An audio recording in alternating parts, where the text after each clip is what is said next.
ওই যে একটা কথা আছে না, যে মাছে ভাতে বাঙালি। তা আজ আমি হঠাৎ করে এই যে এত মাছ দেখাচ্ছি, তার কারণও একই।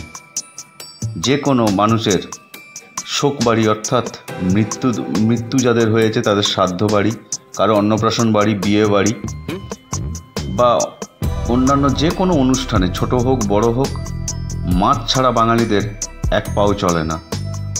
তো এত রকম মাছ আমি আপনাদের সামনে তুলে ধরছি, কারণ আমি যে বিশেষ কাজে গিয়েছিলাম আমাদের পূর্ব মেদিনীপুর জেলার অন্যতম একটি বৃহৎ মৎস্য আড়ত মেছেদা স্টেশনের পাশে বাস স্ট্যান্ড, তারই পাশে এই আড়ত অবস্থিত। প্রচণ্ড ঝড় বৃষ্টির তার আগে রাতে হয়েছে, সেইটা মাথায় নিয়েই আমরা গেছিলাম, কারণ আমাদের বিশেষ অনুষ্ঠান ছিল। তো গিয়ে তো আমি অবাক।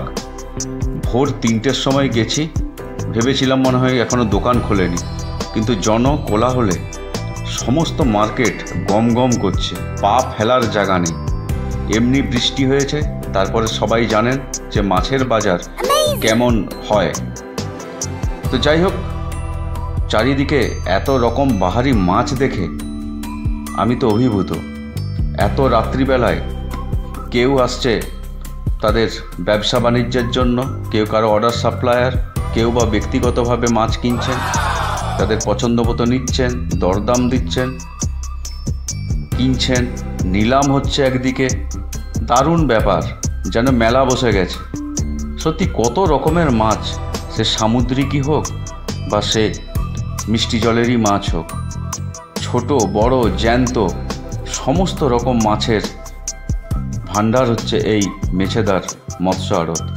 সত্যি অবাক। দেখুন, এত রাত্রিবেলা কত মানুষ যে যার নিজের পেটের তাগিদে এইখানে ঘুরছেন, বা কেউ কারো অনুষ্ঠান বাড়ির জন্য মাছ নিয়ে যাচ্ছেন।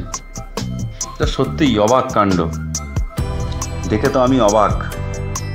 তো দেখুন, রুই, কাতলা, ইলিশ, পমফ্রেট, পাবদা, পার্শে, ভাংড়া, কি নেই, আর আছে, চিতল আছে, সব কিছু আছে এবং অফুরন্ত ভাণ্ডার। এইখান থেকে সমগ্র পশ্চিমবঙ্গে মাছ সাপ্লাই হয়।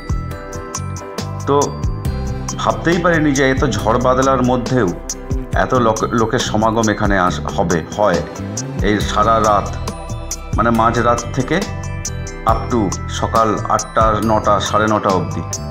তো দেখুন কত রকমের মাছ, সত্যি অবাক করার বিষয়।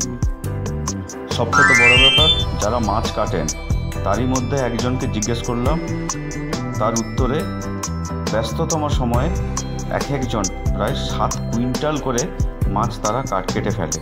এদের হাতের কাজ অত্যন্ত দ্রুত এবং নিখুঁত।